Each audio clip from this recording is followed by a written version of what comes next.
It's Monday, July 31st, and this is Geeknights. Tonight we go over a list of our favorite Firefox extensions. Let's do this. Well, for anyone who's been living under a rock and hasn't actually been listening to us recently, we're going to Otakon this weekend. Woohoo! Now, Otakon is probably the highlight of our year for the Front Row Crew every year. It is also our largest gathering. Next year it might be different because we're probably going to go to other places, perhaps Vegas, perhaps Europe.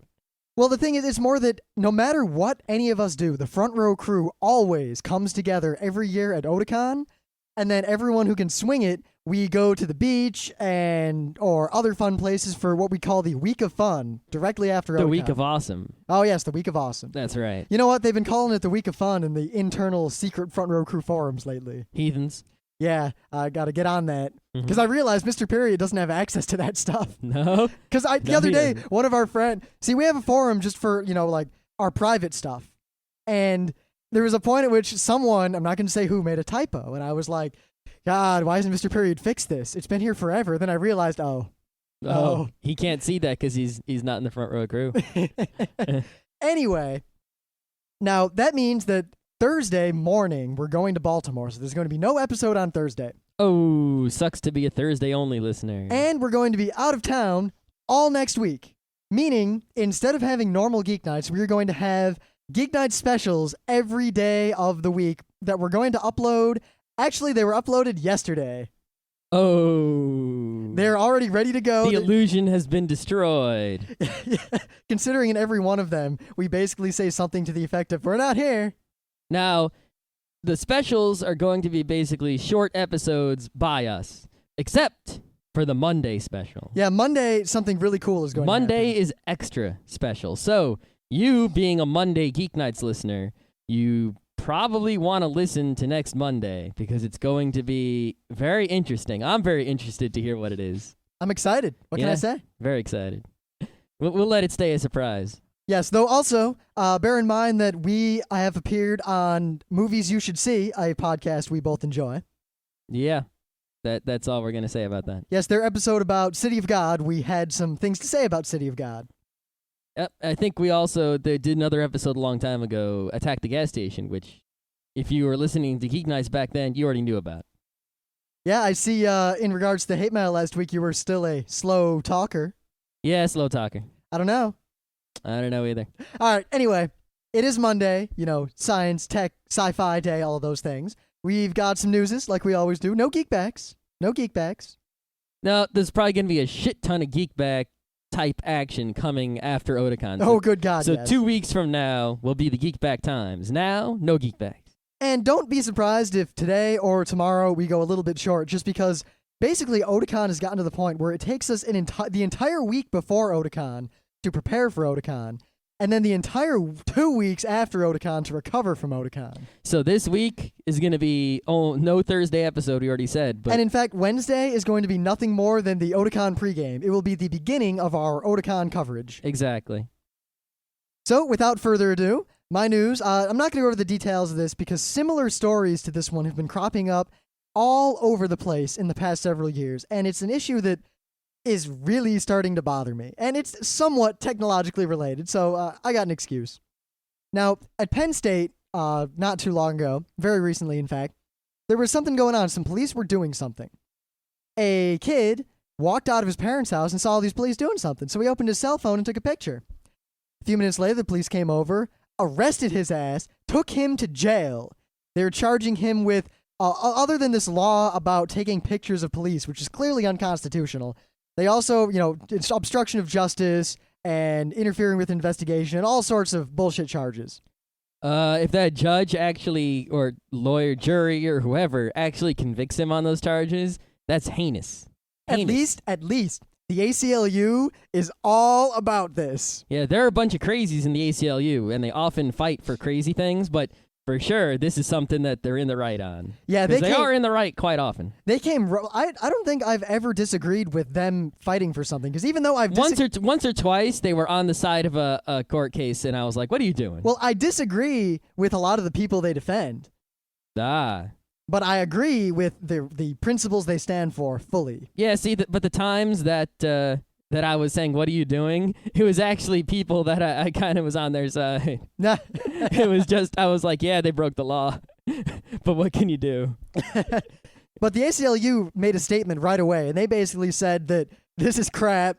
And Yeah, I've heard of, people getting, harassed by police officers for taking pictures or told by security guards to move along.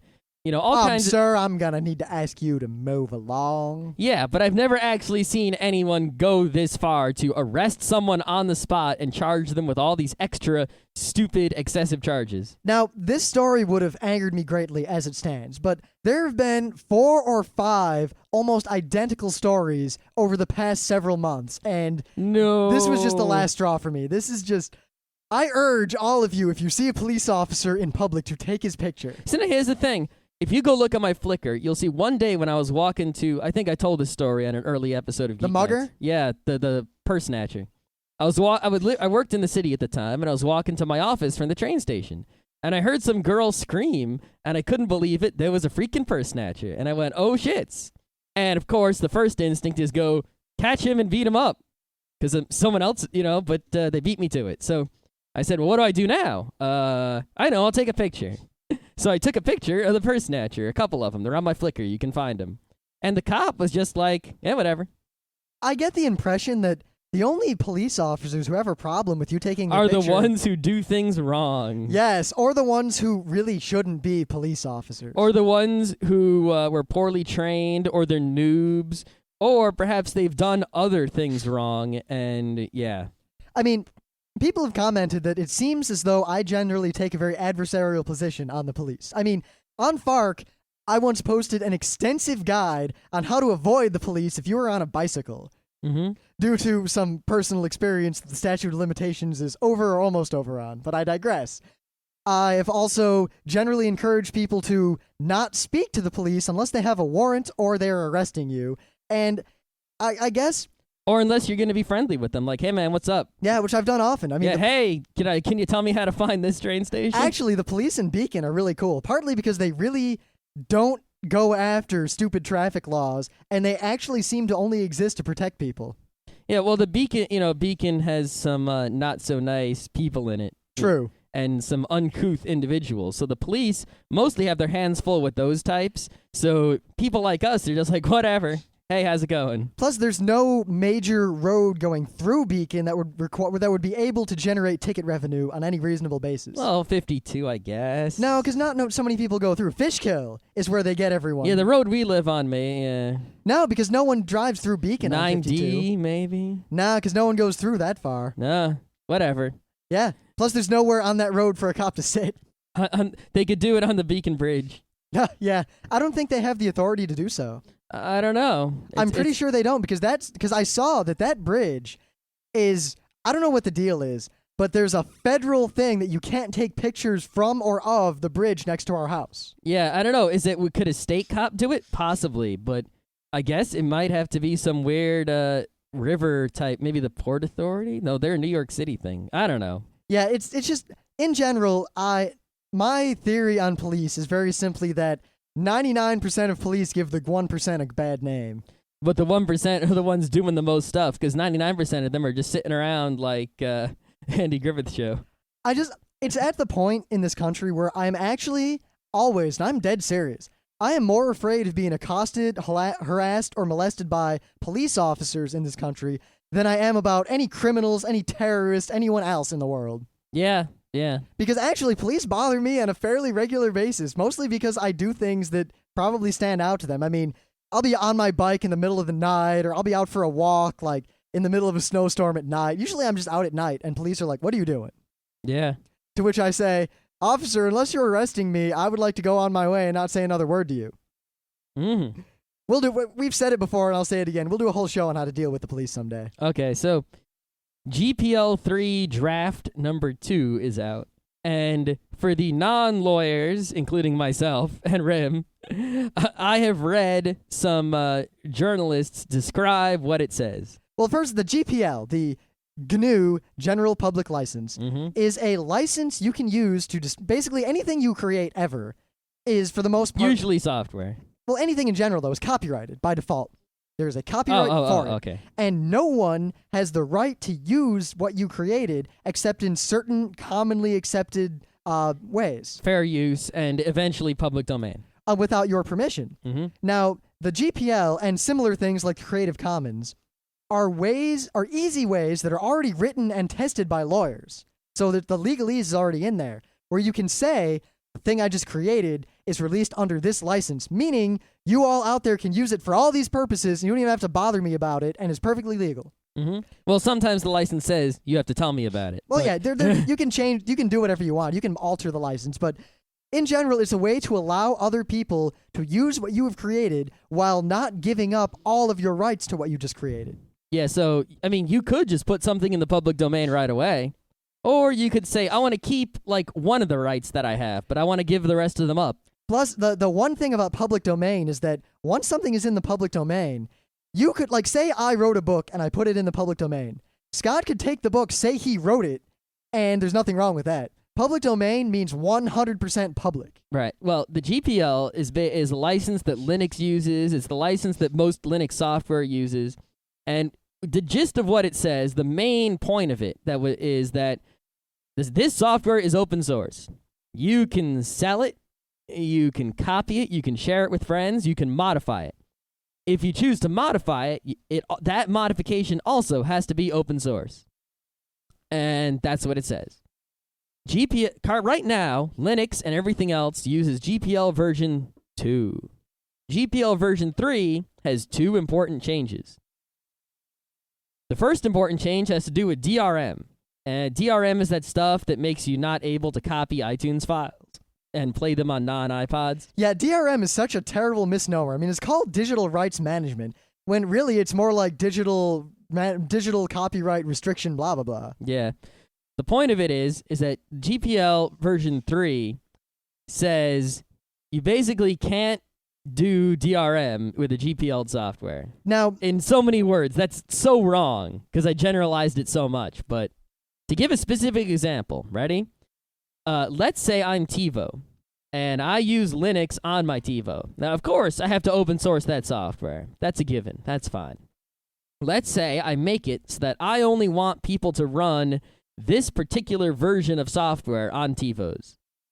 So I put something in the hardware, and I put something in the software that is technologically similar to DRM. That way, people can't run other software on their TiVos. They can only run the TiVo software on the TiVos. GPL version 2 allows that just fine. GPL version 3 does not. And therefore, the people who make GPL version 3, which include Richard Stallman and the the Free Software Foundation, disagree with Linus Torvalds, who's on the side of TiVo. Linus is the one who maintains the Linux kernel. Yeah. And he says that GPL version 3 sucks, Linux is going to keep using number 2, and the people from the Free Software Foundation are all like, eh. Now, I'm fairly ambivalent, because on one hand, I see where RMS et al. Are coming from, because they are basically of the mind that DRM is an evil, and this will prevent people who want to use this evil from also using open source, thus limiting their options and making it harder for people to use DRM and DRM encrypted software. Mm-hmm. But at the same time, Linus is arguing that by doing so, you're preventing people who would otherwise use open source software from using it because you're not allowing them to use it for their purpose. Mm-hmm. And they both have valid points, and I think that people should use whichever version of the GPL they want to. Here's the problem. The Free Software Foundation recommends that right now, if you were to, say, release a piece of software and you wanted to do it under the GPL and you followed the FSF recommendations exactly, they recommend that you license your software as GPL version 2 or greater. Linus had the foresight to license Linux as GPL version 2, period. A lot of people have licensed it as GPL version 2 or greater. That's a problem.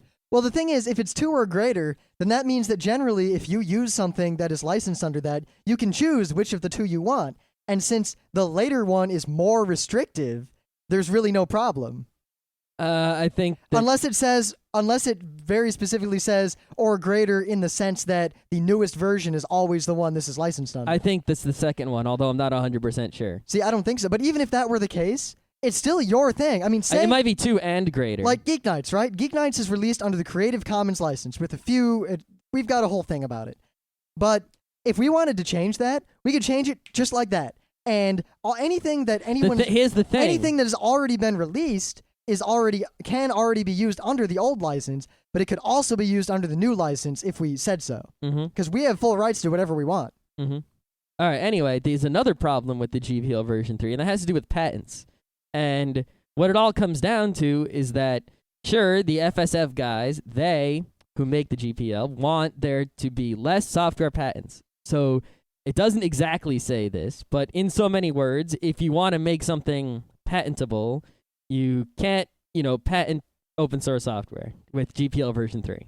Now, take everything I just said and apply it to this, because it's the same issue. Yep. RMS and all that. Yeah, in fact, HP has said, yeah, we don't like this GPL version 3 because we want to make open source stuff, but we want to put our patented stuff in there also. See, now the thing is, I generally err on the side of freedom, but at the same time, the people doing all of these software patents and DRM are, in my eyes, to a certain extent, evil. Yeah, it's like the GPL guys writing the GPL, they want to help stop these evil things that we recognize are bad things, DRM and software patents, bad and bad. However, the problem is that if governments legislate software patents and DRM, that's bad. But at the same time, if they put DRM or software patents in the license, even though they're on the side of good, that's also bad for other reasons. The best thing that people could possibly do with DRM and software patents is nothing. Now, bear in mind that when we say, I'm not saying that we're against copyright. That's a whole different argument. Very specifically, it's DRM that is the evil. Because DRM basically creates a situation wherein information that was created and exists can be locked down, destroyed, and lost forever at the whims of the people who created it. While I'm of the mind that information that is created should never be allowed to be destroyed. Yeah, imagine if George Lucas made Star Wars in the time of DRM.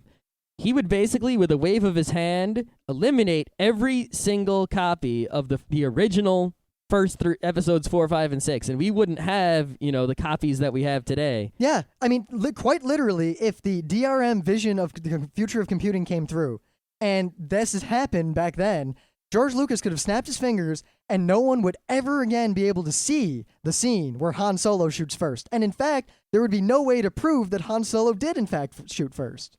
Absolutely no way. That is why DRM is bad. Or what if the government decided that they were going to use DRM to protect all their voting records, and then on a whim they could just delete the voting records or change the voting records, and there's no way for anyone to ever prove otherwise, because no one could ever get a copy of that nowadays, data. You can technically Freedom of Information Act and all this stuff, but none of that'll help you if they've just deleted all the evidence and it's not there anymore. Yeah, because there are currently legal restrictions on getting information and disseminating information. DRM is another step with physical, permanent restrictions. Not good. And in regards to patents, which is a whole other issue, I think I can say with certainty that the official position of Geeknights is that software patents are bollocks. They are indeed. How can you patent a large number that may or may not be prime? Yeah, I mean, if you look, a lot of the problem with software patents is it's sort of like patenting screws. If you patent the screw, then no one can make a machine with a screw in it without paying you money. And in fact, I am under no obligation to let you, even though, say I invented the screw and I patented it, I don't have to let you use my screw or anything. Yeah, you'd have to invent some sort of other mechanical device or bit to make your machines. And we're not going to get into it now because this is a news, not a thing of the day, but I can tell you with the full backing of my professional education and career that if software patents had existed and had been used during the early years of computing, software and technology related to computing would not have progressed even a quarter as far as it has. We wouldn't be podcasting right now, mostly because MP3s. MP3s would probably never... None of what we have now would have happened. Nothing.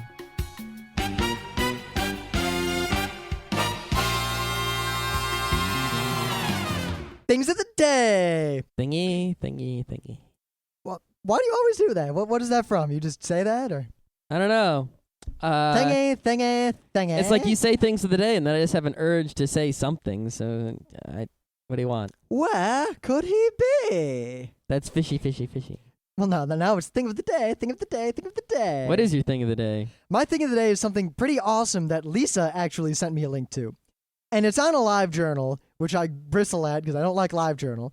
But at the same time, this is the most awesome Cthulhu doll I've ever seen. It is made entirely out of leather, and it is a sight to behold. I highly recommend you click on this link. And if you don't know what Cthulhu is, I think you're a lost cause. Okay. That's all I got. I'm quick. Okay. My thing of the day is actually technological, which is good for a Monday. Ooh, Ubuntu. Now I'm going to actually do a somewhat technical explanation. But for the non-technical of you, I will give a one-sentence summary at the end. Were you going to say summation? Yes. Why didn't you? I don't know. All right, so this guy had problems with his neighbors accessing his wireless network. So he modified his DHCP server's configuration to put all the people on the open wireless network with different MAC addresses onto a separate subnetwork. Then, using IP tables, he rerouted all incoming traffic going to the untrusted separate subnet through a Squid proxy server. On the Squid proxy server, he wrote a redirection script that, combined with image magic, would flip all images coming down over the internet. So, to summarize that, when his neighbors used his wireless network to browse the web, all pictures were upside down. But everything else was fine. Yep. That is beautiful. That is an absolutely beautiful thing, and I don't know what I can say. He was also able to do other things because, Image Magic is a command line program that can pretty much modify an image any way you want. He made all the images blurry. He could monochrome all the images. Now, think about some Luddite dude. He could negative all the images to make them crazy colors. Think about some dude who doesn't know much about tech, but he's got his laptop, and he's connected to this wireless, and all the pictures on his internets are blurry, and he can't figure out why, and he's probably getting really agitated. And it's only in web pages and any images that come from the internet. It basically filters all GIF, PNG, JPEG images coming from the internet and flips them upside down. That's just beautiful. Fantastic. I think we should do something like that. Yeah. Plus, remember, kids, having a wireless access point always gives you an excuse to not get gotten by the RIAA and the MPAA, because there's no way they can prove that it was you downloading or uploading dick. Yep. The more you know. Ding, ding, ding. Yeah. This is a lot more interesting for someone who understands the technology behind it, because you see how clever he was in the way he did it. Yes. Mad props. Very mad props. Now, anyway, today, being Monday and Tech Day, we decided we were going to talk a bit about Firefox extensions, the ones we use, the ones that are good, and the ones that are crap. All the ones I don't use are crap. Yes, that's the end of that. All right, no. All right, I don't use nearly as many as Scott, so I guess I'll start. I have a lot of them that I use very little, but I have them because that one time they're going to be useful, wham, there they are. Well, the one that comes with Firefox, the DOM inspector, which is wonderful, is only really good if you're a web developer who's doing a lot of JavaScript type stuff. Yeah, but my most used extensions are very easily and simply the Delicious one, which lets me right-click on a page and add it to Delicious and do all the Delicious stuff. Yeah, I use the official Delicious extension, which, I only use it for one thing. I'm at a web page, I want to add it to my Delicious. I push the Delicious button. Ding! Much easier than copying the URL, going to Delicious, opening it, pasting it. I just, boop, push one button, and I'm all good. Yep, I like it mostly because I use it to keep track of all the things I've seen during the week that I'm going to talk about on Geeknights. That's what I use it for also. So if you really want to be ahead of the game, you could watch my Delicious. Some people are ahead of the game. Well, yeah, I know some people try to guess at what my thing of the day is based on what I've put in my Delicious recently. I tag all my things of the day with the tag thing of the day, but you never know which one I'm going to use, or maybe I'll use something that isn't tagged. Sometimes I do, sometimes I don't. Sometimes I tag things Geeknights, sometimes I don't. I guess it depends on how sure I am that I'm going to use it. Yeah, it's like I'd like to go through my Delicious and sort of make all the tags uniform again, but screw that. Oh God, my tags have diverged so much. My tags are just so crazy and out there. I mean, I looked and I saw that the majority of tags I have were only ever used once. Wow. Yeah. Yeah, me also, I think. The one thing I do is I do tag a lot of my things with FARC. So any FARC tag is usually prevalent in Delicious for me. You know, sad, scary, amusing, asinine. All right. More Firefox extensions. All right. Well, that was a nice segue I was going to do until you ruined it. Oh. Now, my favorite and most used extension, other than AdBlock, which we'll talk about in a minute, is FARCit, which is simple and beautiful. See, on FARC, now in terms of levels of technology and interestingness involved in creating places for people to discuss things on the internet, FARC is pretty much only one step above chaos. I mean, at the bottom... Farkos? At the bottom is 4chan. K-Arc. 4chan, I can't follow. I have never seen a coherent conversation in 4chan. I don't think it's for coherent conversation, but... I have never seen a single post that looked like it in any way was related to any other post, other than the fact that occasionally there would be a picture of something pornographic that appeared to be related to the previous picture of something pornographic. But the next step above that is FARC. Now, Slashdot is moderated, and Dig has, you can dig people up and down. FARC, the only moderation is if you post something illegal, you will be deleted. And they block out a few words that would get you, if you were in work. Other than that, if you post something, it appears. And it's a string of guy's name, what he posted, guy's name, what he posted, and that's it. And it's a fine art to be able to read all the different simultaneous conversations that are going on in FARC, because there's absolutely no way to separate them. Yeah, if they had some threading in there, it would make it easier to read, but I think it would also destroy the whole that is FARC. Yes, it would, because it's a skill, and I put far more points into it than I should have. Yes, you did. But FARCit is a beautiful extension that you highlight, because a lot of times you want to reply to someone, and there's an etiquette where if you want to reply to what someone said, you take their name, you put it in bold, then you hit enter twice. Then you take whatever you wanted to quote from them, you put it in italics. You hit enter twice again. Then you respond. That way, when you go into the thread and you want to see anyone responded to you, I hit, slash or control F or whatever you use, and I type my name, and then I look for instances of my name in order to see if anyone responded to me. FARCit automates this. If you highlight text anywhere on FARC and you right-click, it adds FARCit. And you click on that, it creates all the HTML and everything, and all you have to do now is type your post and then hit enter. So it adds features to FARC that should be in the FARC website itself, but you just use an extension instead. Well, the thing is, FARC gets so much traffic that I don't think it would be economically feasible to add any sort of anything to FARC other than the static text you get. I think that they could add a quote button without hurting themselves.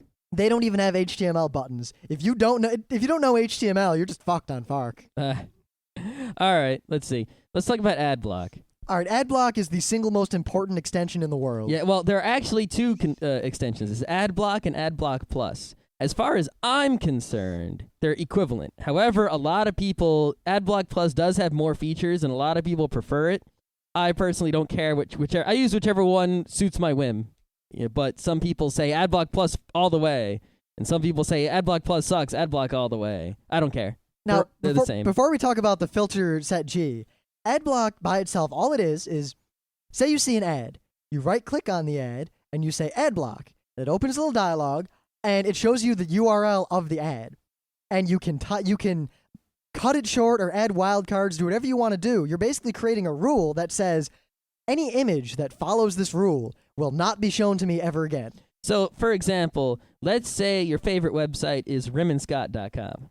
And rimandscott.com have a bunch of advertising images, and they keep them at rimandscott.com/ads/name of the ad.gif.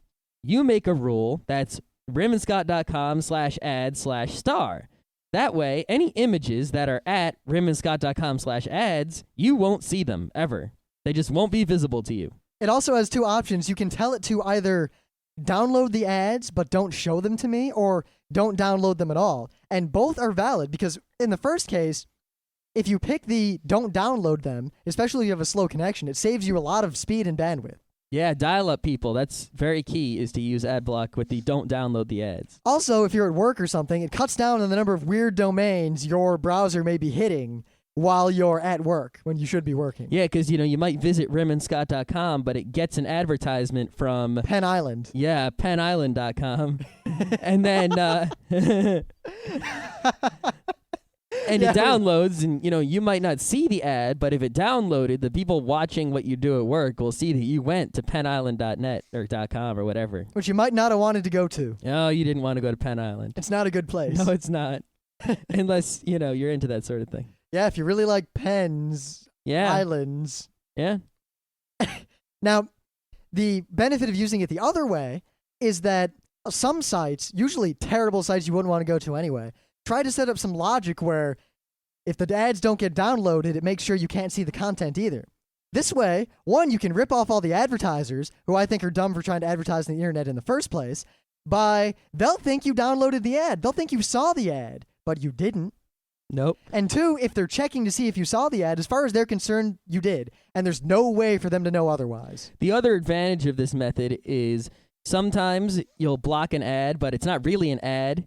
Like for some website might use some pictures for its navigation, and you'll accidentally ad block all of them.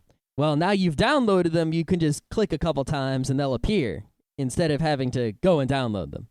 Yeah, or, refresh the page after adding a rule or removing a rule. Yeah. So that's also helpful. Now, the only drawback is that you have to do it manually, which I prefer to do for a number of reasons. I prefer not to do it manually because I'm lazy. Yes, also, I dislike seeing advertisements so much on the internet, mostly because they annoy me. And it's gotten to the point where I use such a broad brush. Like, if I see an ad, I block the whole domain that ad came from, with rare exceptions. I mean, most sites I see now, I block almost every picture on them. Every news site, I just see the text. See, I used to do stuff like that, but then eventually a lot of sites became unnavigatable, and then my rules became unmanageable, and it just wasn't worth the time and effort anymore. See, to me, unnavigable sites don't bother me because I rarely ever navigate a site unless it's a site that I go to regularly, in which case it's in my ad block whitelist, or it usually doesn't have bad ads. If I go to a news site, for example, I will only ever get to a news site from Google News or from Fark or from Slashdot or from some guy's blog.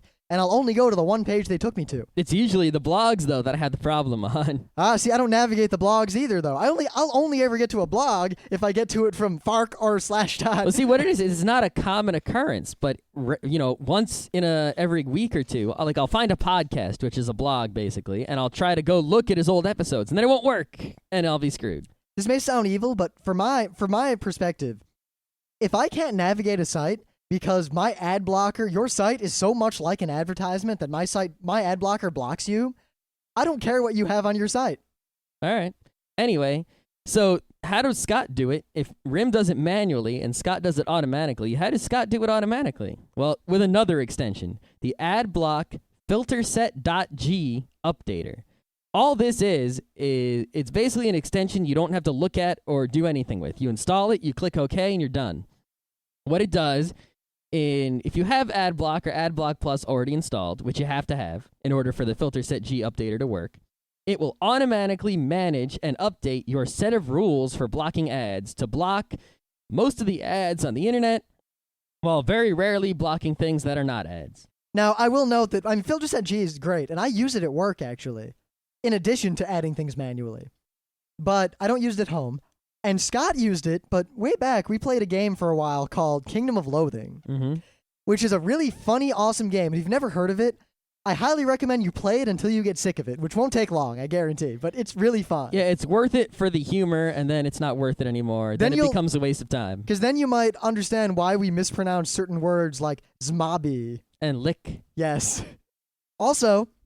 Now, anyway, the game had really funny graphics because the game is stick figures. Everything is poorly drawn stick figures.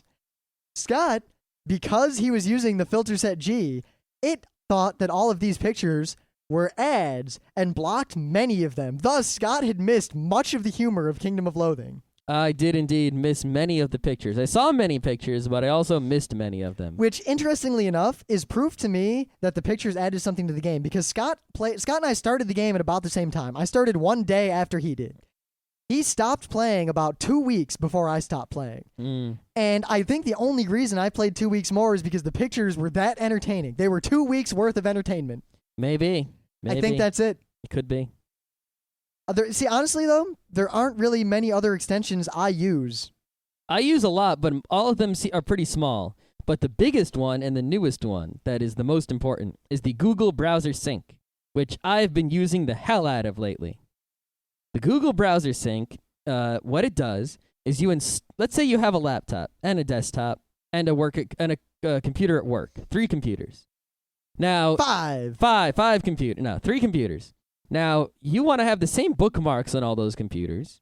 You want to have the same cookies on all those computers. You want to have, because like sometimes you log into a forum at home and then you want to go read the forum on your laptop, but you won't be logged in. So you log in on the laptop and then you go back to the desktop and you're not logged in anymore over there. It's annoying.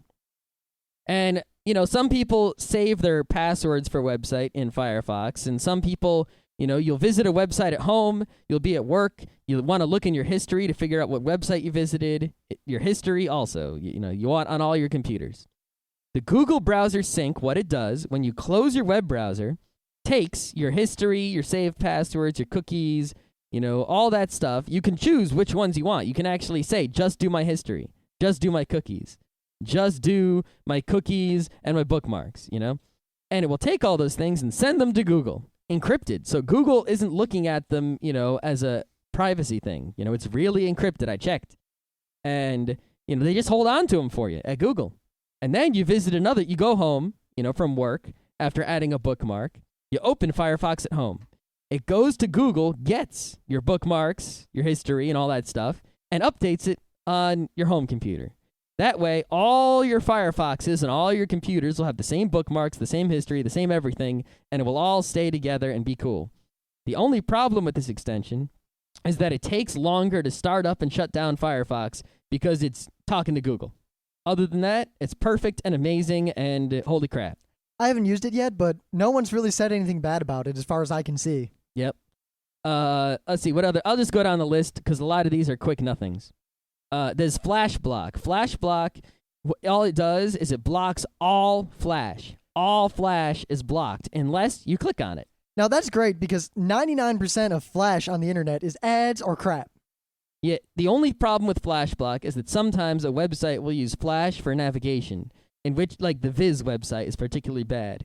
So you have to say, to Flash Block, allow the Viz.com website to use Flash. Allow this website to use Flash. Now, to me, it's mostly redundant because AdBlock, for me, blocks, by default, Flash from any domain that even looks like it's an ad domain. Yeah, the thing is that when AdBlock blocks Flash, it makes it completely disappear. Flash Block is, sometimes you visit a website and the Flash will just start playing, and you wanted to, you have it in some hidden tab and you want to watch it later, and then it starts spewing audio out, and it's annoying.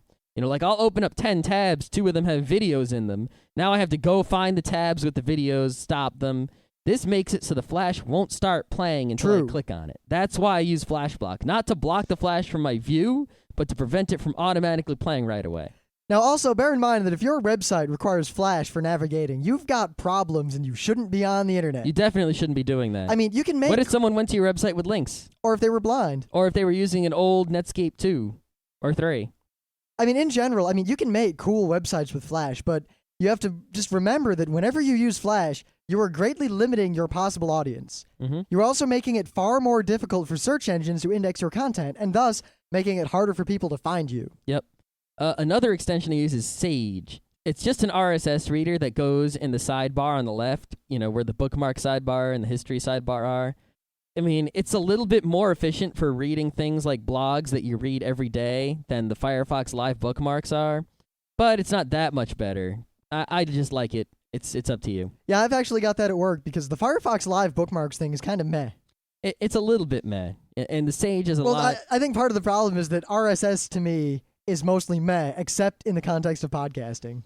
Whatever. Bug Me Not. Bug Me Not is huge. Yes. How you go to New York Times or some other news website and they say, you must log in to read this story.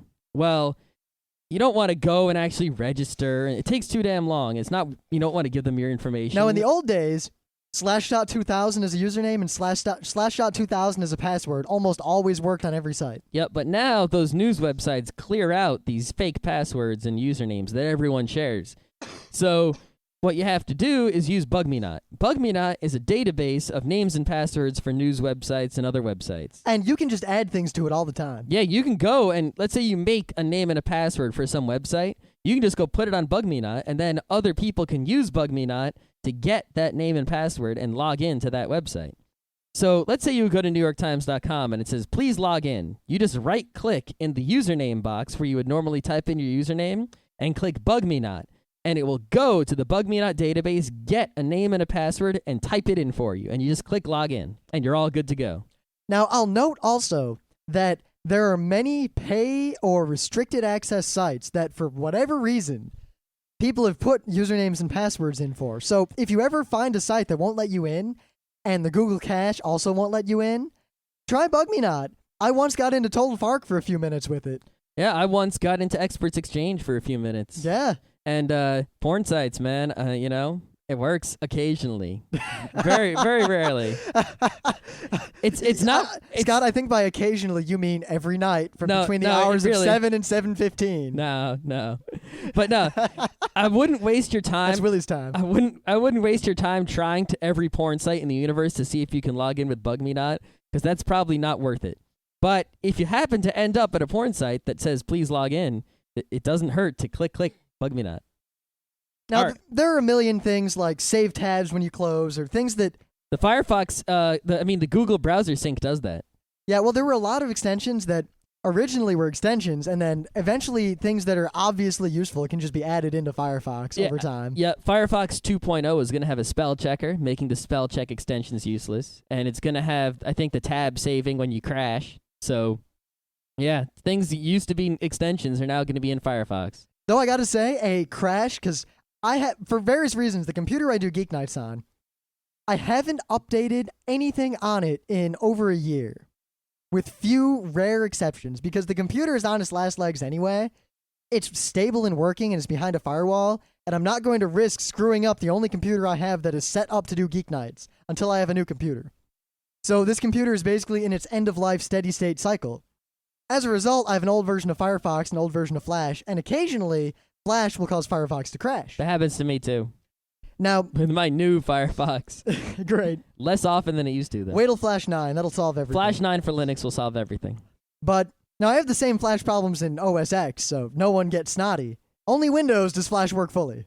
Yeah, it's Macromeet Adobe's fault. Sorry. Yeah. It has nothing to do with Firefox or Windows or any operating system. But I was writing a post somewhere, and I was kind of writing it on the fly, and the post was kind of meh. Like, it wasn't to my usual standard of posting. And then Firefox crashed, and it was a long post, and I lost it. And I was pissed, but then I realized that it forced me to rewrite it, and I rewrote it much better than it would have been. So the Firefox crash made a small amount of content that I added to the world slightly better. Mm-hmm. All right, let me just run down the rest of these real quick, because I feel bad if I left any of them out. Especially for those extension creators out there. Yeah. By the way, mad props to everyone whose extension we've talked about. Yeah. IE tab. This is a Windows-only extension, and you know how sometimes you visit a website and it doesn't work without IE? IE tab, just you click a button and it opens in another tab, but that tab, even though it's in Firefox, is actually IE, and it works perfectly.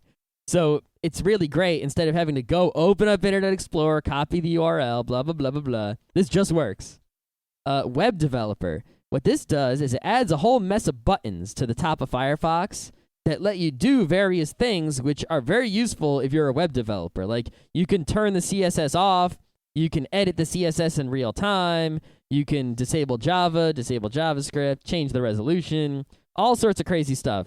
So you can, if you're making websites, that's an essential tool. You can't be without it. Here's a little tiny one, ColorZilla. Sometimes you'll be at a website and there's a color in an image or in the text, and you say, wow, that's a nice color. What the hell color is that? You just click this little eyedropper in the bottom left of Firefox. You click on the color, and ColorZilla tells you what color it is.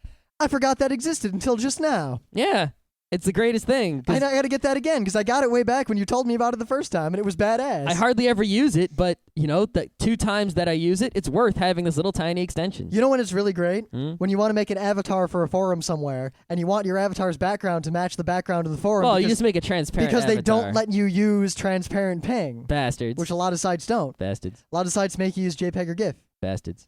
Okay. Anyway. Linky. Now, Linky is a thing that lets you do a whole bunch of different stuff with links, but I really only use one feature of it. Text?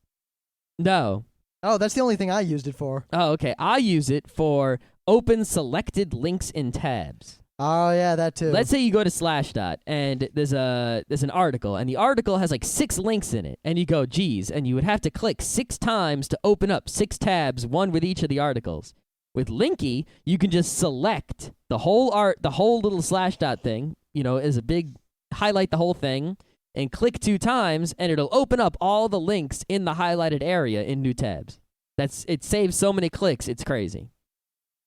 Here's one that not a lot of people know about, which is pretty clever. It's FXIF, and it allows you to view the EXIF data in images. Now, for anyone who doesn't know, EXIF is sort of like ID3 for pictures. If you go on Flickr and you start looking at the EXIFs of different photos, you'll see, what camera took the pictures, who took them maybe, what time they were taken, all sorts of information. So it's really funny to go to like a news website and you look at the EXIF, or you go to a blog and you look at the EXIF on their images and you go, aha, and occasionally it's very, very interesting. And most of the time it's just boring. Yeah.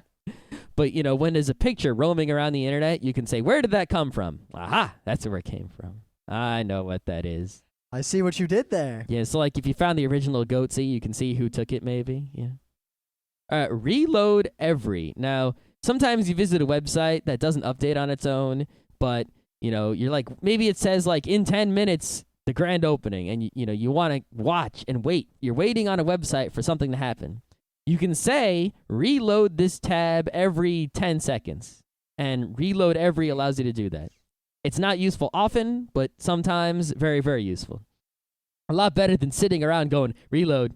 You know when I used that last? E3. Yeah, I haven't used it since. That's when I used it on E3, because there was that website with all the E3 news. I uninstalled it after E3. And I said, reload this every minute. And then every time there was new E3 news, I went, there it is. Screen grab. This is actually pretty useful, because what it does, it allows you to take a screenshot of just the website you're on. So, you know how sometimes you want to take a screenshot of a website, you take a screenshot of the Firefox window, then you have to cut the website out. Or maybe the website is so long, you'd have to take a screenshot of the website, scroll down, take another screenshot, paste them together. I hate doing that so much. Screen grab allows you to just take the screenshot of the whole website in one click. Boop, there it is. It's perfect. And the last extension I have is Dig This, which is just like Delicious, but it digs. That's all it does, is it is one button to go to your dig and a button to dig something. Great. I don't think we have any metabits for today, simply because we're mostly preparing for Otakon. Yep, so if any of those Firefox extensions strike your fancy, go install them from addons.mozilla.org. Yep, and if you're interested in seeing Scott and I live, either go to Otakon or don't see us live until the next con we go to.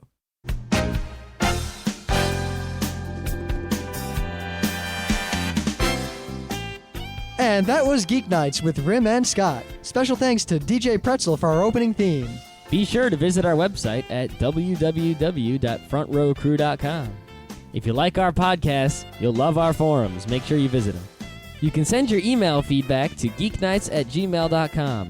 And if you want, you can leave us a voicemail at 206-333-1537. Geeknights airs every weeknight, Monday through Thursday. Geeknights is recorded with absolutely no studio and no audience. But unlike those other talk shows, it's actually recorded at night.